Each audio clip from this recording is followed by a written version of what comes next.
Welcome to the Due Diligence Podcast, where we explore how leaders make and execute their biggest decisions, from transactions to founding organizations to career pivots and beyond. This podcast is produced by Sleeping Giant Capital. We connect executive talent and capital to invest in West Michigan businesses.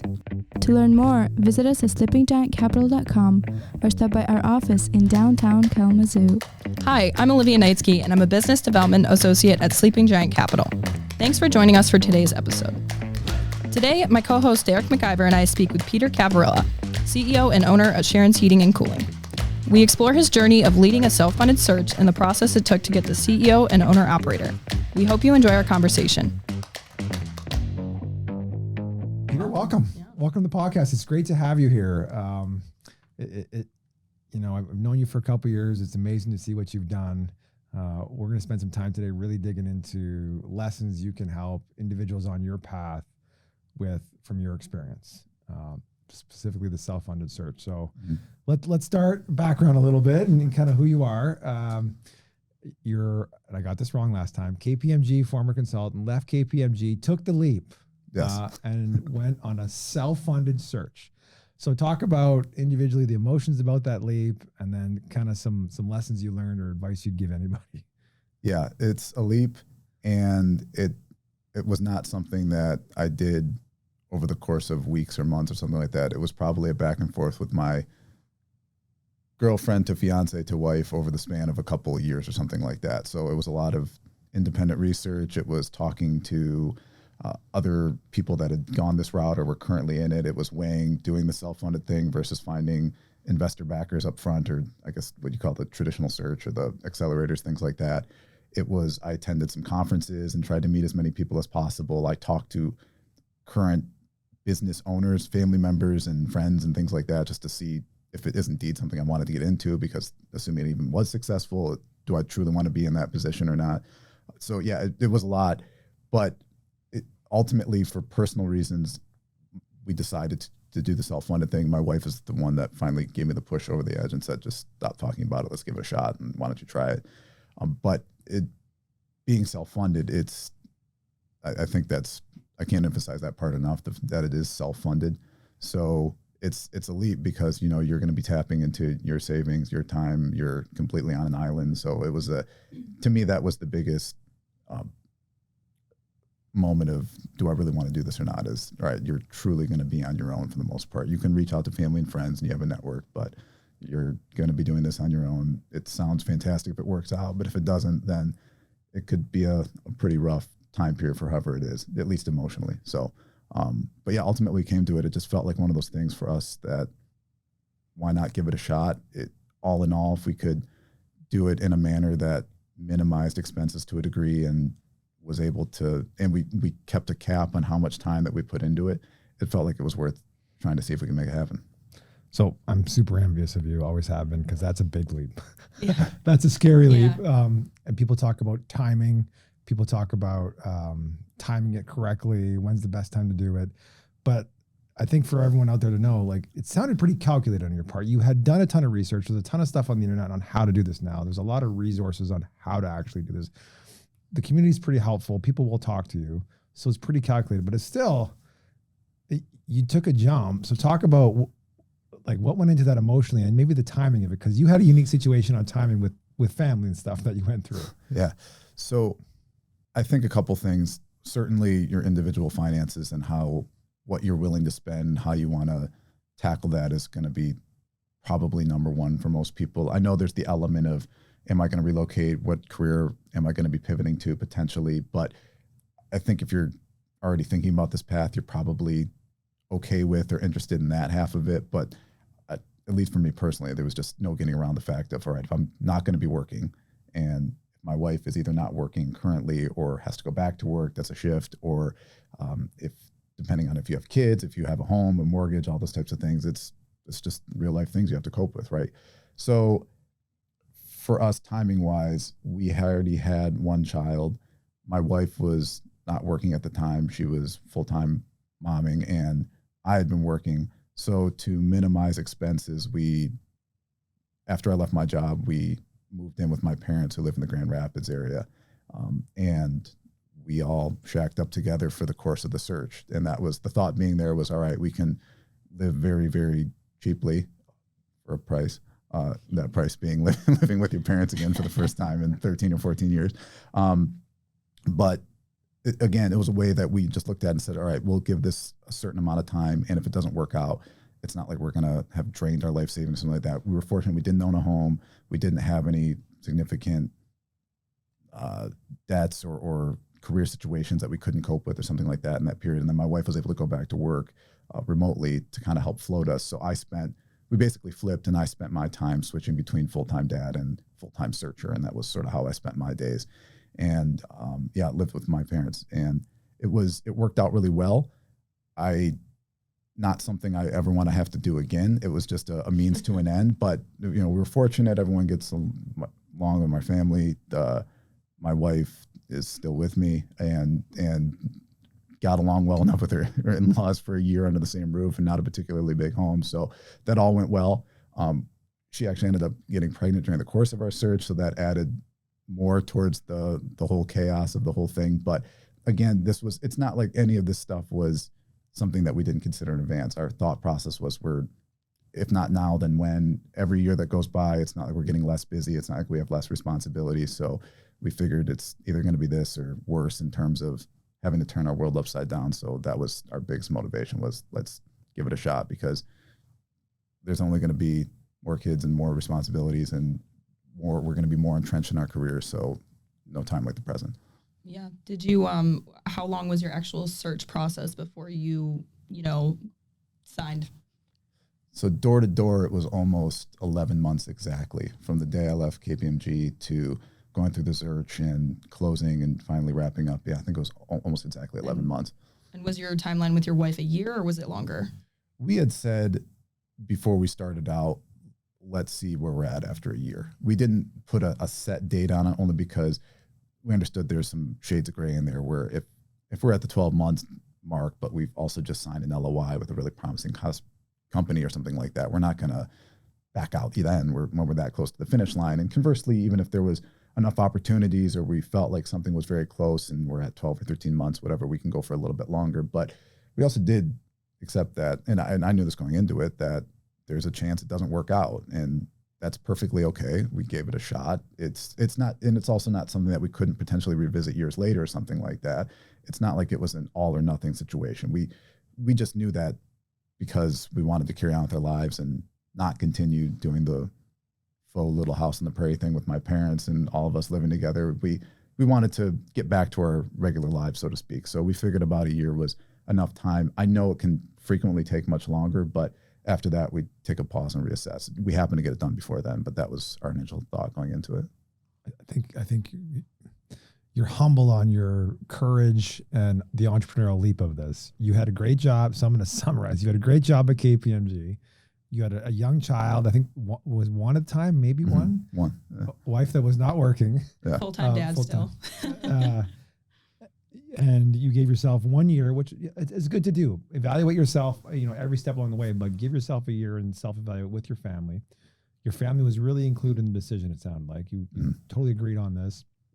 Moving in with your parents, the steps. You got a total financial plan, but even with all that, you're still leaving KPMG, a great job, with a small child and a wife at home, and going all in on full-time search by myself. And then on top of that, you guys get pregnant with a second child. Yeah. That must have been really stressful for you. Yeah, it was. So actually, now that you say all this back, I'm getting kind of stressed thinking about it. Maybe, I don't know if I just zoned out the whole time, or if I don't know what happened. Maybe it was because it was the latter stages of the pandemic and I just didn't care anymore because we'd been locked at home for the whole time. But yeah, man, this does sound stressful. I don't know how that happened. So it is. People talk to me, and when I talk to people in this course, they mention very less things than that amount of activity or things to consider when making the jump, right? And they're scared to do it. So we made a joke, and that was part of like when my wife was pregnant with the second child, we're going through and doing this, and we knew we had a baby going into it and all these things. We kind of made a little bit of a joke going back and forth, and there's no real proof behind this, but I had this thought. I was like, well, at a certain point, can you just hit a saturation level of stress? Does it not matter if you throw on another thing? Like, does it at that point, is it just, well, all right, whatever, another kid, or let's, we're moving in here, we got to ship across the state to close on this business, whatever, bring it on. Like how much worse can it possibly be? Can I really be worried about more things, or can I have more of my day be spent thinking about 10 things at once? I ran out of bandwidth, right? So it was like, whatever, I just load up. So I've never heard of that before, that your stress is already maximized. So pour more on, it's not going to change how stressed you are. What could you possibly throw on at that point that's going to change it? So yeah, it worked out well. I think the leaving the career thing, one thing that happened that did influence me a little bit with that, I definitely always wanted to do this. This goes back to a childhood thing and working for, when I used to caddy growing up, naturally, a lot of the people that I caddied for were small business owners. I'd seen some of it in my family. They seemed to have lifestyles, a good balance of lifestyle and career autonomy and success that it seemed attractive, right? But going through and looking at this whole path, I really enjoyed my work at KPMG. It was a great company to work for. It was not one of those things where I left dreading it, or I was at work every day going, oh my God, I can't believe I have to wake up and go back to this job. It was great. I liked the people I worked around. I think one thing that happened though is at the beginning, or maybe 5-6 months into the pandemic, there was a handful of layoffs at that company, like a lot of other companies. And then several months later, there was that pretty significant rally back and things sort of went back to normal and then some. And then economically it got fairly hot again. And they were hiring a bunch of people back on. And this is, again, not to say anything disparaging about that company, but it was a reminder that it is a great job, but at the same time, there's an element of it that's just out of your control, no matter really what level you rise up to. So it kind of confirmed this thought in my mind that, well, if I'm going to end up getting fired, I'm going to have it be so because of my own terrible managerial decisions and I've tanked my own company or something like that. At least that thought. I'd seen it happen throughout my life with other people I knew, getting laid off of jobs here and there. It's just a reality. It's not anything that people aren't cognizant of, but it was one of those things that happened. I was like, well, thinking about doing this, why not? I mean, you can see how suddenly things can change, and for like a once in a century pandemic. So things completely of nothing to do with your decisions or anything that you've done at work can significantly impact you. And it kind of it confirmed a little bit of this thought about maybe this could be a good idea if it works out. Okay, last question on background, then we'll move on, Liv. I want you to paint some color on something you just said, or I want to repeat back to you. Because one of the questions we always get people, approaching us are, what type of person is good at this, or who goes on this path? And you said a little bit ago, I've always thought about this since I was a kid. Long story, like being a small business owner, taking this path or owning your own company. How much has that always been a part of your life, or when did that come in? Or startups an option. There's other options, but like, did you always think about that, or I could never wrap my head around the startup thing. I still can. I know some friends that are doing it and have done it, and they've been successful with it, and that's fantastic for them. All in all, I'm a fairly risk-averse person, so the thought of dumping my life savings into a startup or trying to go out and pitch this to someone, I mean, part of it too is that there's just not one thing I'm particularly good at or have a passion for that I would think, I want to completely start from scratch and build a company out of nowhere. But the entrepreneurship thing, I think I will say that for years I recall my dad saying, if you can be your own boss, that type of thing. We didn't have a family business or anything, but the notion was there for all the things I just said before about, were you to get laid off, or just even you get stuck with a boss you don't like or something like that. So that's always been kind of driven home, but it really wasn't. I just kind of always had it in the periphery. And again, with some of my interactions with business owners growing up and stuff, I was impressed with what they were able to do, but I would not say it was really until sometime in my mid to late 20s where I started to think, all right, this is absolutely something I would like to do. How can I find a way to do this? And the way I even heard about a search fund and that whole scene was unfortunately after I had finished business school. I was talking to one of my buddies who was a former classmate, and I was describing to him, and I made this kind of recurring joke about when I go out to certain places, or, I'm at you're at a country club and you see some guy and living it up, and I say, there's somebody out here who's basically making a killing, and he's slanging some product you don't think of, and it's some mundane thing that you interact with on a day-to-day basis and you have no idea. But my joke was always urinal cakes. I said because I'd see there's a company in Metro Detroit, and I would see their things a lot in the bathroom, and it would say so in Ferndale, Michigan. I'd be like, wow, this guy's laughing his way to the bank, and I'm literally going to the bathroom on his product. And I thought maybe that would be sweet. And then my friend gave me the breakdown of, well, it sounds like what you're describing is a search fund, more or less, that you take these sort of small, medium businesses that are in lesser known industries or have a niche location or something like that within the industry, and are basically doing well and kind of flying under the radar. And then once he told me about that, and I started doing all the research and Googling and books and everything, then it clicked for me. That was when I said, like, all right, this has to be it for me, or it seems like a really good fit.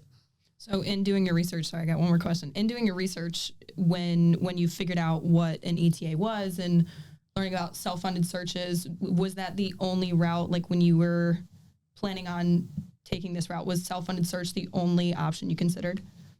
No, originally it was the traditional route because Okay. it sounded too good to be true. Mm-hmm. I just couldn't believe it that you could.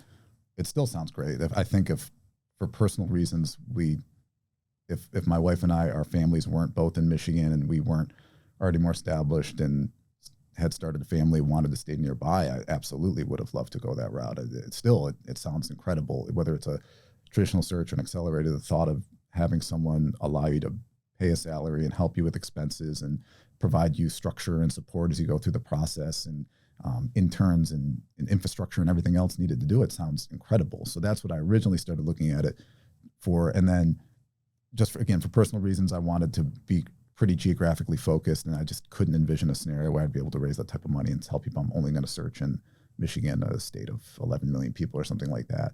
And then the other part of it too was, as I read and thought a little bit more about it, I was into the notion of putting myself in a situation where I would hopefully be able to have a majority ownership. But that kind of came secondarily as I justified the path to myself a little bit more. The first part was definitely just, I don't think I have a choice if I want to do this. So. Okay, so let's go into some lessons learned now. Help the audience. Mm-hmm. As you went through your 11-month process, and then even maybe we can talk about the transaction a little bit, but more about things you learned while searching or things that would help other people as you went through your search, or approaches that you took that would help people.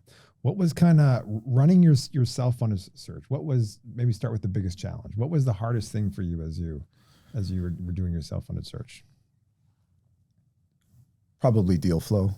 And that's whenever I talk to people that are thinking about going that path, and if they're either doing self-funded or they're doing something that's very regionally focused, I want to search in one metro area or within one state or something like that. I didn't really jump onto the proprietary search and start to heavily do that until probably 3 or 4 months into my search.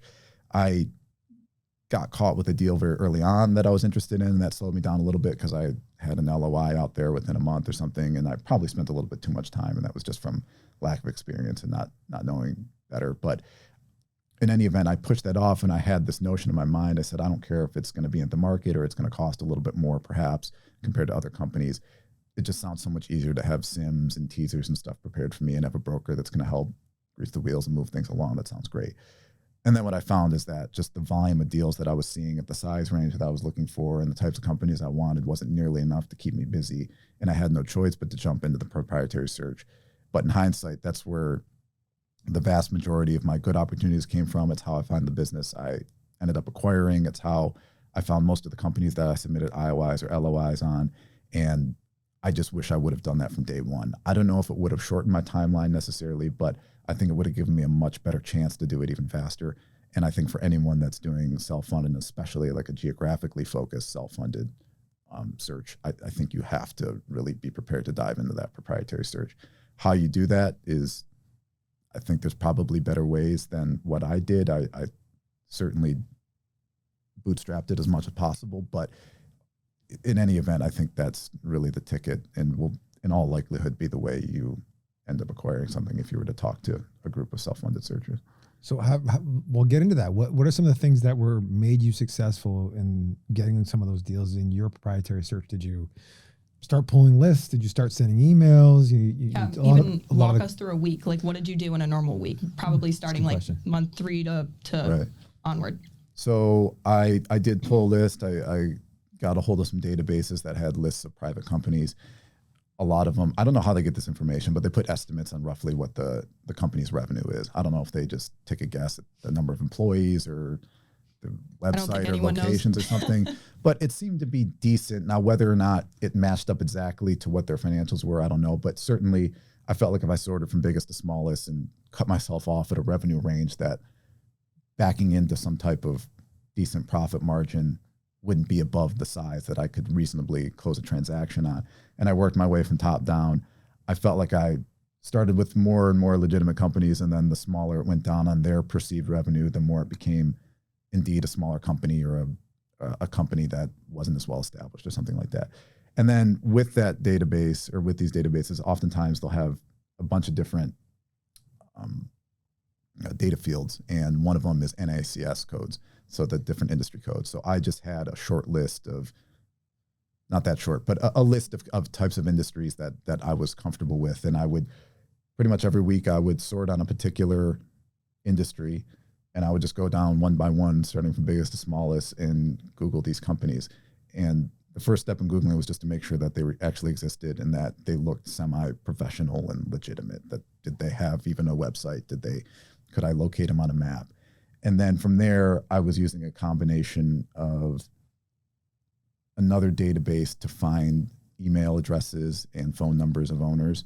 And if I couldn't find it there, then I would use the company's URL and a Google search with an @ sign in front of the URL, along with the company's owner name, to find out what their email address was. And then from there, I was usually 9 times out of 10 able to get the owner's email. And then I would start a direct email outreach to them. I didn't really do any actual cold calling over the phone. I pretty much emailed every single time. I had a general template that I worked up that was as brief as possible. And then, especially for companies that I was more interested in, I would add a couple of sentences in there that would hopefully make it a little bit more targeted to them and show that it was specific to their company and not just some mass outreach. So if I looked at a company and it had been in the Kalamazoo area for 30 years, something like that, I'd say, oh, congrats on the 3 decades in Kalamazoo and from starting in Battle Creek and then moving here or something like that. If I could find anything that would show that I spent more than 2 minutes looking at their company, considering it, throw that in there and then shoot it out. And then, like most people, I had email tracking, and I would usually double back in companies where I could see that the owner had opened the email more than once or twice. If there was somebody that had opened that email 9, 10 times since 5 days ago when I'd sent it out to them, I figured they probably had some interest. If it never got opened or they clicked it once and then I never heard from them again via OpenWise for a week or two, I kind of moved on. I figured it probably wasn't as likely. I would probably take the time to send a follow-up email if it was a company I was interested in, but I knew probably at that point it wasn't going to happen. And then, of course, some people just directly responded back with yeah, let's talk, or not interested this time, or I'm already talking to someone else, or just they assumed you were like a bot or something. They just replied that would say stop or unsubscribe or something like that, and you would move on. But yeah. And that was, I'm sorry. How many, if you could do a rough guesstimate, how many businesses do you think you reached out to? Business owners. I want to say I'm hopefully sending out a couple dozen emails a day over the span of several months. So it had to be at least 1,000 that I sent out to. I would think by the time it was all said and done. How many of them responded and opened up, I have no idea. It was not a high percentage. It never is, right? Yeah, but, right. Yeah, I would imagine it was the high hundreds or low 4 digits worth by the time I got out there. So okay, and then going down the funnel, could you tell us how many LOIs were signed? I think I signed, signed LOIs I think was only 2. I think I submitted maybe 4 or 5, and then I probably submitted 7 or 8 IOIs or something like that in that course. And I know that talking to other people, that was low.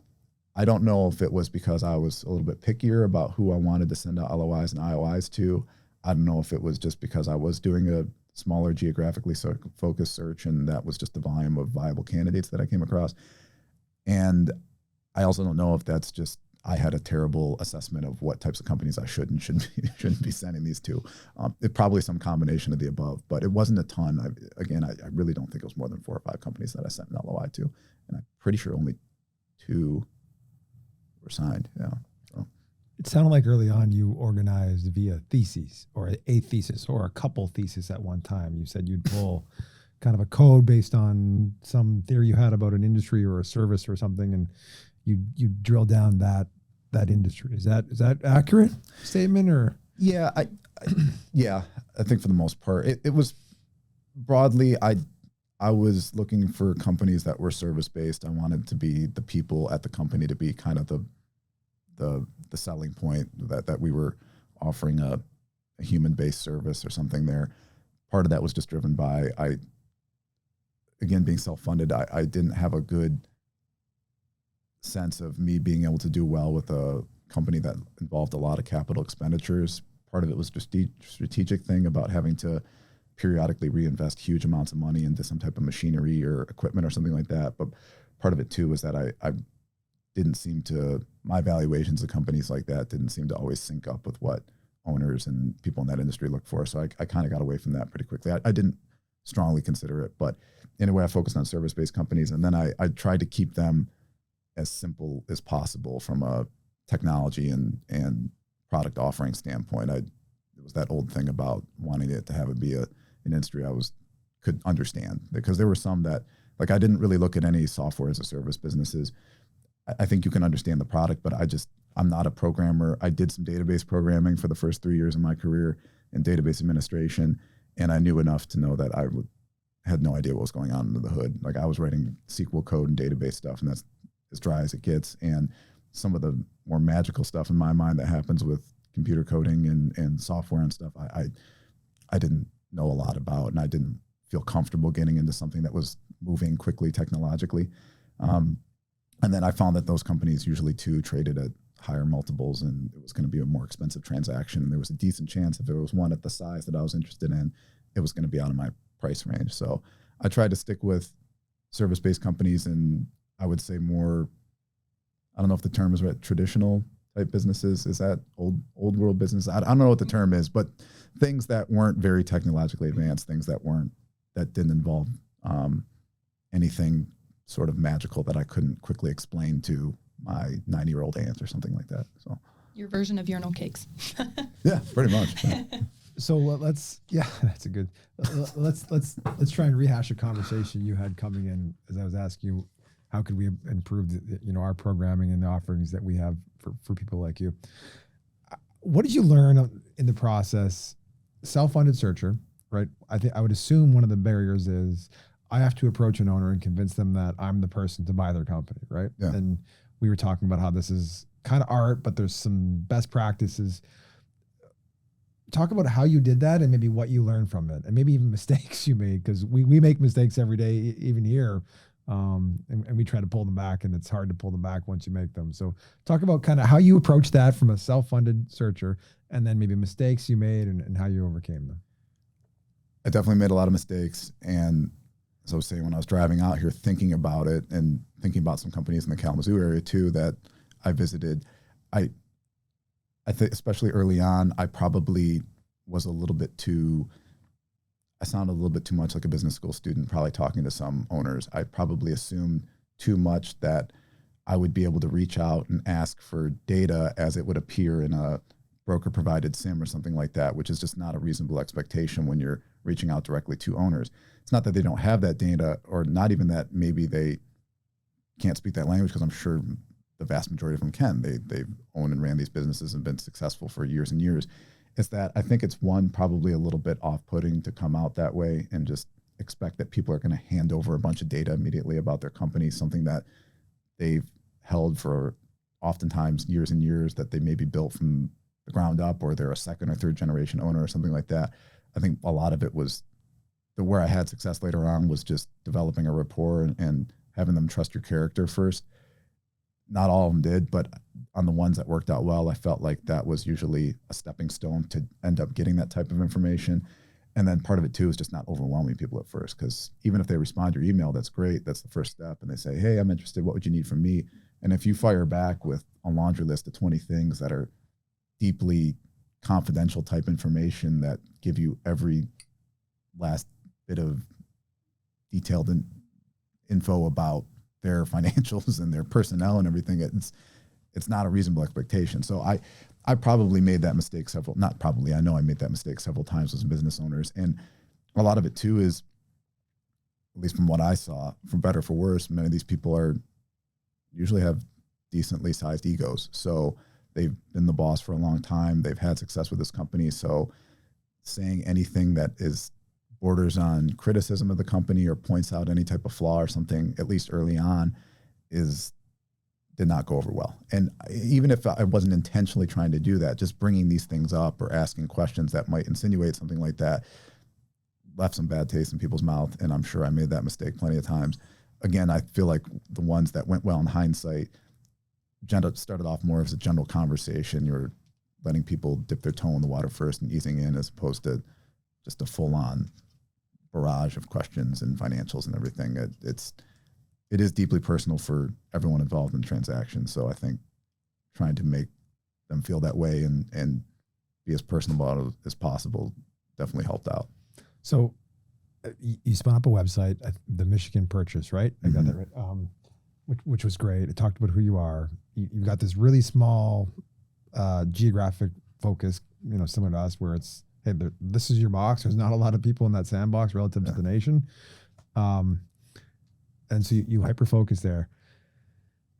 As you're reaching out, if someone's going to do that same type of thing, I'm going to focus regionally, I'm going to be self-funded. How would you, give us some ways at the end that you actually did that? It's an example of I'd reach out, be a couple steps there. Can you walk us through how you did that as you got to the end, or maybe with the company that you ended up purchasing, how that kind of went would be a good example of how you successfully did that. And you're saying successfully established that story that I'm telling. Yeah, the reach out progress. Yeah. How you reach out, because one thing is you put up a really nice website. It was really family focused, your website, right? It was a picture of you and your family on there, if I remember correctly. And so talk about, if you were to start again from scratch, knowing what you know now, how would you do it? I think that part went over pretty well. I think what I would have done a little bit differently is actually maybe leaned into it a little bit more at first. I don't think you want to go too crazy, because it might sound a little over the top if I'm saying, I'm married to Michigan. I love this state. I want to do everything I can to build up and stuff. I do like living here. I've lived here the vast majority of my life. I grew up here. I do plan to stay for indefinitely, but my point is that I think it's a slight differentiator. And now that I've been on the other side for about a year, you do get a fair amount of outreach just from random people over the course of your day. Clearly, some of it is just generic spam type emails that come out, but it's brokers, it's investment bankers, things like that are just trying to do what their job is and facilitate deals and find opportunities, right? But there is something about, if you see something that stands out a little bit from the crowd compared to other ones, why not lean into that a little bit and differentiate yourself a little bit? So I tried to do that with my website and even the name of what I called it, because I wanted to, as quickly as possible, establish what I was doing and what the criteria were and what my background and motivation was for all that. But again, I think the ones that were successful, including the company I ended up acquiring, that was probably the focus early on, was just because so many people would start to ask the question, who are you and what are you doing here? I haven't seen anything else like this. And can you actually buy this company? How do you have the money? Do you have the sources? Do you have the credibility or credentials to do this? I think part of it was just the first step was showing that this is genuine and real, and it's not some bizarre made up thing or a phishing scheme or something like that, there's intent behind it. So I probably would have just tried to maybe even stay away from the transactional or business elements for the first couple interactions and just establish this. I talked to, part of the reason I even thought it was viable to do this, because early on I didn't even think I couldn't wrap my head around not doing a more nationally focused traditional search, was I'm at a conference, an ETA conference, I met a gentleman who did this, and he only searched in the Metro St. Louis area, which is an even smaller, more regionally focused search than I did. And in a relatively short amount of time, he was able to buy business and dove into ETA, and he's still doing it, and he had success with it. And so I talked to him a little bit more about it, and he told me that that was one of the things that he did, was he absolutely focused on the area that he was searching, really telling that tale. He was a veteran, so he told that part of his story as well. And I think I have to imagine for whoever sold their business to him that had some appeal. I know at a certain point, dollars and cents do matter, but all things being equal, if you potentially have two parties interested that you could sell your company to, and one maybe appeals to your background or your thoughts on your region or the person that you're selling it to versus not, that might be the thing that tips it in their favor. So, that getting back to your original question, it sounds maybe a little heavy-handed, but would have even leaned into that a little bit more just with some of the other business owners that I talked to. So how did negotiation go then? Because I think self-funded searchers likely struggle with that, convincing, owners ask us, do you guys have enough, how big's the fund? Do you have enough money? All that kind of stuff. How did you get over that barrier? Like that's something that I imagine self-funded searchers experience a lot. Yeah, I had to establish some type of credibility. I was talking to someone on the phone about this the other day. Oddly, I felt like not nearly enough people that I talked to really dove into where the money was going to come from and how this was going to work. In hindsight, that like if I was on the other side of the table and I was doing this, I would have said, can you really do this? Because I just don't. You said I'm trying to think if I admitted that I was living with my parents when I was doing this and I was talking to people, but just right there, I would have been, all right, so clearly you don't have a big safe at the home that this money is going to come from. But I do recall explaining to them that I had been working with lenders and lending institutions, that the SBA 7A program was going to be a vehicle for this, that I had some investor backing or investors lined up that were interested in this type of thing. So oddly enough, them trusting that I could get the transaction done rarely seemed to be the sticking point. It usually came down to just the price and the structure of the deal terms and things like that. So I again, in hindsight, I don't know why that wasn't more of a thing. I would certainly want to know where the funds are coming from, or that I could trust it. But having said that, then when I got into negotiations, I think that it wasn't as strenuous as I thought it was going to be. I think a lot of times some of the structure of the deal was more important than the actual dollar amount.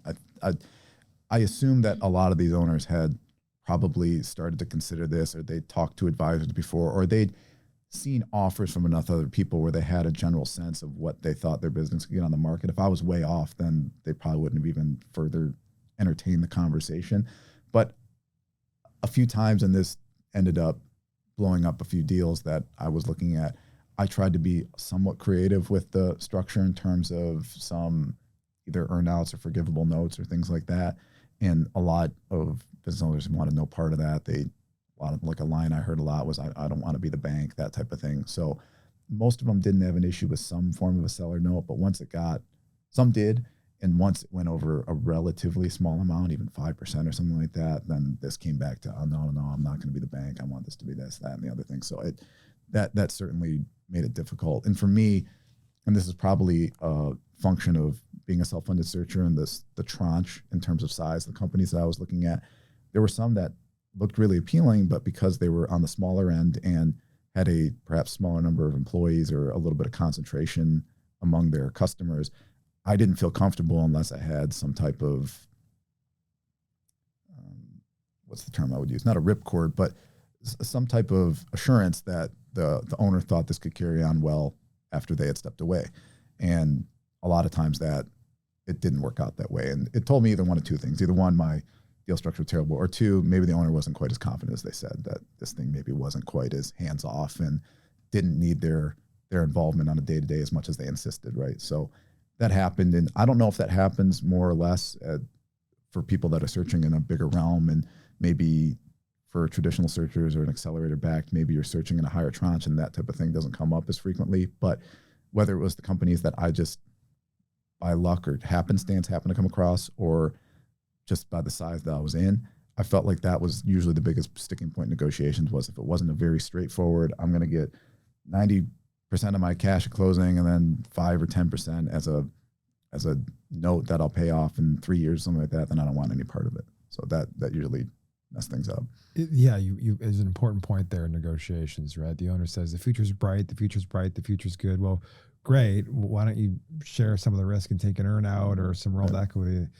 But I do think most owners just want, hey, I want to know my deal. Like, you're taking it over.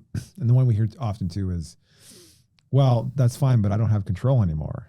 Right. So I think my business is good, but I don't know if it's good in your hands. I don't know you enough for that. So I don't have control anymore. So I don't want any part of some of those not cash at close structure things. So really interesting. Talk about investors, right? You're self-funded, which means you don't take investor relationships, I'll call them relationships, for your search. And so you've got to close a deal, and probably, or I'm assuming you thought, I'm going to have to raise money when the deal cuts across the LOI. So you sign an LOI, you then have to go out, I'm assuming, raise money and close your deal within 90 days or something, some term. Yeah. I did a terrible job of that. I made it way harder on myself than I had to. I think in hindsight, there's no reason you can't have a stable of investors lined up long before you ever have the deal, because you can talk at a high level about the types of companies you're looking for. Like you mentioned earlier, what your thesis is. Here's the rough size of companies I'm looking for, the rough size of checks I'm looking for from investors, maybe even any type of skill sets or connections that they might have, and then generally what type of terms they're looking for from a financial, or at the very least, returns that they would be expecting to get for this type of thing as you model it out and you talk about your different scenarios. I struggled with this thought early on, and it's that chicken and egg thing where, how am I supposed to get an investor if I don't have a deal, but how am I supposed to get deals if I don't have investors?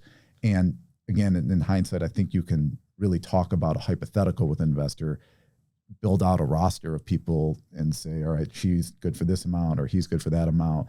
They want this type of note. They are only interested in these types of industries, and have that list set up. And that's basically the people that once you have something on the line, you can just start calling and getting the sort of verbal approvals from right away. I, for whatever reason, didn't really consider that until I had signed an LOI, and then I was going through and things were progressing, and I felt, all right, this is actually a business I'm going to try to close on. I've done as much due diligence as I can more or less do that would make me say no. Oh no, I don't have any investors. I need to make this happen really, really quickly. So it was a scramble, and unnecessarily so in hindsight, where I think I could have had some of this lined up, because I found out that a lot of the conversations I had ended up being exactly what I just described to you. And I thought to myself, I didn't need a LOI sign to be able to have this conversation. I could have laid out, here's company A, B, and C. Here's 3 different industries. Here's some general financials. Would these be interested in you? And what types of deal structures are you comfortable with? So.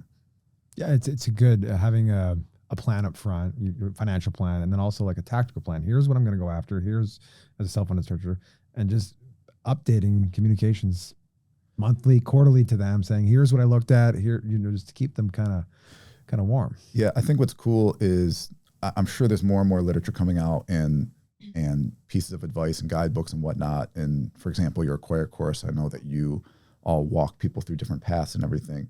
And it's probably going to get easier and easier for people as time progresses. But so much of the material that was out there when I started, and it's probably still out there, is so heavily focused on this traditional search path or the accelerator search path that there's not much of a guidebook per se for self-funded searchers. And even if I had just read a half a page blurb that explained what I just told you, I might have saved myself significant stress. And even though I had, in theory, maxed out my stress level, like I said before, I didn't need to test that theory. I could have made it a little bit easier on myself and had that all lined up in advance, right? So I don't know, maybe there is more of a self-funded type guidebook or directive of here's some things that you should absolutely consider. Things like I was talking about before, like be prepared to do a lot of proprietary search, get your investors more or less lined up in advance, or at least a stable of people that you can call on. And so much of the things that I looked at was me trying to take a traditional search and shimmy it into my self-funded search, the general approach and path and everything. And there's probably a few things that some of those nuances I'm talking about that if I'd had that from a self-funded perspective, and it would broadly apply to most self-funded people, especially regionally focused ones, it would have probably saved me a little bit of time and effort and stress. So, You're saving them now. People are going to listen to this and be like, thank God for that guy. Yeah, some great tips there, Peter. So let's talk about the company you bought. Let's give a shout out to what you do now and what close was like, and take everybody through that experience, and then talk about give you kind of an open space to plug your company and what you guys are doing, but take them through transaction first day and what life is like today. So the name of the company I bought is Sharon's Heating and Air Conditioning in Westland, Michigan, which is a western suburb of Detroit. I have to say, I feel like I got very lucky, because all in all, I thought the transaction process with the owner was pretty painless. They were really easy to get along with and good about providing, once we'd established everything we talked about, providing data back and forth and helping me with questions and giving me information and their candid views on what this is like or why we do this. Or I really don't have too many horror stories from there. One thing that made it difficult was they were very protective of the transaction, like most owners are, but I wasn't able to really meet any of the staff at the business except for the owner and her 2 children that had been working for. Was it the founder? Owner and founder. Yeah. Owner and founder. Sharon. Okay, yeah. So Sharon of Sharon's Heating and Air Conditioning. Yeah. So working with her was really great, and we still get along great. And that's been a huge blessing too, because I know that so many people post-transaction, their relationship with the seller ends up souring. And I can't tell you how valuable it's been to have her and her family as a resource, just as I've gone through it, because whether it's I need to ask a minor question or it's something very minor and tactical, hey, we need to get a new van wrapped or something like that. I know you guys use this supplier, but you also used them in the past. Do you have any opinions about that or anything? Little minor things that it makes my life easier. And then some of the bigger things that makes my life easier too, if I'm asking about just approach, strategy, and everything. I've been very fortunate there, but for the actual transaction part, we were able to get along very well. I thought the the transmission of data back and forth was pretty painless. Not being able to meet a couple of the people there was tough, but I still was comfortable enough with the structure and how the company looked and everything that I felt like I could make it work. But it probably made the day one more of a shock for pretty much all the employees that were there, because again, besides her 2 children, that one of them exited the business and one of them is still there currently, no one else knew. I think that's probably how it goes at a lot of companies, but not even being able to talk to a couple of the key upper management people just made the ripping of the Band-Aid that much more extreme. But I think after a day or two of me arriving and going through with it, it took some time, but people were eventually comfortable. I was lucky we didn't have any mass exodus or huge amounts of attrition or something as a result of it. I would say as a direct result of the sale, I don't know if we really lost anyone. Probably over the span of the next couple months and such, we had a few employees turnover, but that's somewhat the nature of our industry and being a heavily service-based company and having a fair amount of people at the company. I think that's bound to happen, but it really wasn't too bad. From day one, I took the approach, and this was advice that was given to a lot of people that I talked to that had done this, of try to do the first 90, 100-day thing of change almost nothing or as little as you have to, watch and see what happens and just get a sense of the business. That ended up turning into more like probably a 5 or 6 month period for me, because we closed on March 31st of last year. And then that first 3 months was April, May, June. And then at that point, being a heating and cooling business, we're in peak summer. And I definitely didn't want to touch anything then, because the summer months are a hugely profitable time for our business. So what ended up happening is it really wasn't until September, October-ish that I felt comfortable even starting to make any type of significant change, other than a few things that had to be done as a result of the transaction. But it was a good thing in a lot of ways, because I had some ideas going in. Some of them were confirmed. Many of them were terrible ideas, and I'm glad I was not able to act on them too soon. And since then, I feel like we're pretty stable now in terms of our structure and how our business is laid out. I've still erred on the side of not wanting to overly change things too quickly, but we've definitely made some adjustments, mostly operationally focused in terms of how we kind of conduct business on a day-to-day. But yeah, the actual execution of it, the deal, the day one and all that was immensely frightening, but didn't end up being anything that was overly complicated or something that resulted in several weeks of extreme pain for me or something like that. So I got pretty lucky compared to some stories that you hear from folks that go through this. How did your family feel when you finally were like, okay, it's here, Sharon's Heating, here we go? Part of it, I think, is relief. It's like, all right, we're done with the search process, because I make it no secret that the search was not fun to me. I think some people will say, oh, it's a really interesting time and you'll learn a lot and you'll grow personally and you'll meet all these interesting people. And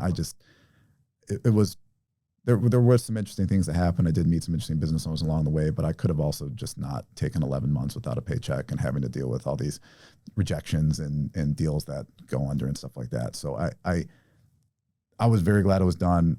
My wife and I were both very glad it was done. We were happy to get on with actually running a business and get back to some sense of regularity in a real life. My brother and family, my parents, her parents, stuff, they were really excited for us. It was, family and friends were interested in it. Suddenly a lot of personal acquaintances I knew had questions about furnaces and air conditioners that they had never brought up to me in the like past. You're a doctor. Yeah, exactly. Yeah, exactly. But no, everyone was pretty happy, because I think there's probably a portion of friends and family too that thought when you explain what you're doing to them that you'd lost your mind. Like, what are you talking about? You're just going to quit your job and then go you're buying a heating and cooling company. You've never done HVAC. What is this? What, you're buying a small business. I can understand how from the outside that maybe doesn't look like either the most intelligent decision, or it looks like I had a premature midlife crisis type of thing. But I don't know. I for the most part, most people were pretty excited about it, and it's definitely a lot of people, when they start asking you questions about this stuff, they become more and more interested, because part of it is just, how did this even happen? How were you able to, kind of the same thing that you brought up before about what an owner might first say, like, how are you going to close this transaction? How do you have the backing for this? You don't know anything about this industry. How can you be successful here? And you unfortunately have to give the same pitch to every new person that you talk to when you explain it to them. But okay, so any last things that we didn't cover, Peter, that you would tell yourself 2 years ago before you started?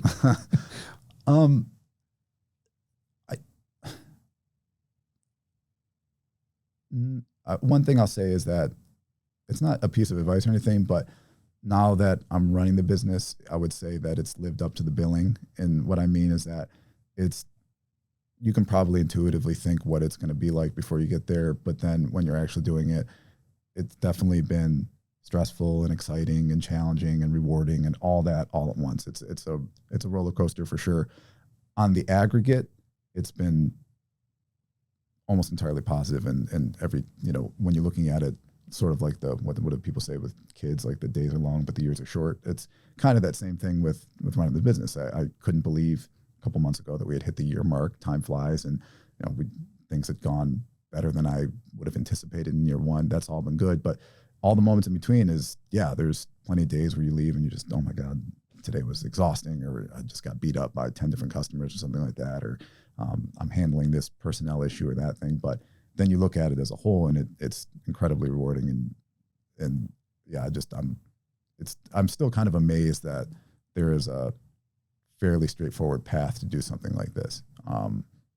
Just between the types of, the businesses that are available out there, the volume of people that are selling them, and the likelihood that that's going to continue for the next 10 or 15 years, just from generational demographics, the fact that there is a government program set up that will largely finance, or can help to largely finance this, and is quite attainable, I feel like, for most people. I still went talking to other people and explaining to it, especially talking to some people I know from other countries and stuff. When you tell them about this, I haven't seen anything similar. It's pretty cool. Actually, I got two questions for you. So if you had to do a self-funded search all over again, would you? Yeah, I would. Wait, am I going to close at the end of it? Up to you. Up to you. Because I'm not going to close, probably not. I know how terrible that sounds, but I think there would be a bit of a feeling of, it'd be disappointing, but almost like why did I go through that for however long, 12, 15, 18 months or something like that, to not have anything at the end of it, because I think you need to be realistic about the self-funded versus some of the other paths. I don't think it offers the same potential outlets for a pivot that the other ones do. I think that's one of the really cool things about an accelerator or traditional search. And this is my hypothesis, is that you're talking to bigger companies with more structure, and you'll get more of these stories, and you're searching naturally, and you get more of those stories about people where they talk to a business owner. After 2 years of searching, it didn't work out for them, but they had established a really good rapport with a few different people along the way. And the company was big enough, and the owner was at a certain point in their life where they said, I'm ready to step away. I want to bring in someone as a GM or to be a CEO for me, or COO or something like that. And I really was impressed by the way you handled your search, talking to you or something. I would love to bring you on board myself. You don't need to buy the company. And you hear these stories about someone maybe getting somewhat similar economics, and a result is if they would have closed down a business. He offered me 10% equity, and I have a salary, and I'm COO of his company, or acting CEO or something like that. For all intents and purposes, you're CEO of a business and you're running it, and you have an equity stake in it, and that's not considerably off from what would have happened if you would have acquired. I think that's really cool, and it to me presents this really, really unique way of having a backup plan if you're doing traditional search. I don't think that really happens very much, if not at all, with the self-funded thing. And my reason I think this is that if you're searching at a smaller tranche of businesses, generally they don't have the size and structure where an owner is probably going to say, I want to pay you a substantial salary, or a salary that's going to match what you were making before you left your career, and give you a chunk of equity just because I enjoyed chatting with you a few times. So I don't know if there's any proof behind that. It's just something that I had thought about when I was going through it. And to get back to your question about would I do it all over again, I would, because I'm really happy with the way things turned out. And I'm one of the lucky ones that got to acquire a business. And assuming everything goes well for the next several years, it's been something that, it's been a substantial career shifting moment for me. But had I not come away with it, I don't think I'd be able to sit there and say, well, I talked to this lady in Grand Rapids, and even though she's not ready to sell, she wants to bring me on and give that outcome that I just mentioned there. So I think that's one reality of a self-funded, especially regional focused search, that I think is one of the knocks on it. I'll reinforce. I don't know about self-funded, but I'll reinforce it happens all the time here where someone will go on a visit and they'll be offered the CEO job. Mm-hmm. Or they'll go to a negotiation and they'll say, well, I don't want to sell it, but can you give me a CEO? Or they'll call here looking for a CEO. Yeah. I want to step away, but is anybody interested in being a CEO? It happens, at least once every 2 weeks here. Yeah. It's amazing. Right. Well, thanks. And do you have any questions? But that was fantastic. It's amazing to see, Peter, what you did, the courage you have to make that jump. I know you don't think it was stressful, but when people come talk to me about making a leap, even into the accelerator where we pay them, they're like, well, but I have, my car or something, my company car, I got to lose it. And I always think of Peter. I said, you got to talk to Peter, who not only that, but then got pregnant with the second child while in the search. While living with parents. Your story is truly amazing. And I'm so glad we could record this and let people hear what you actually went through versus losing a company car or something from their job. Well, thanks for joining us. It was great having you on. Thank you.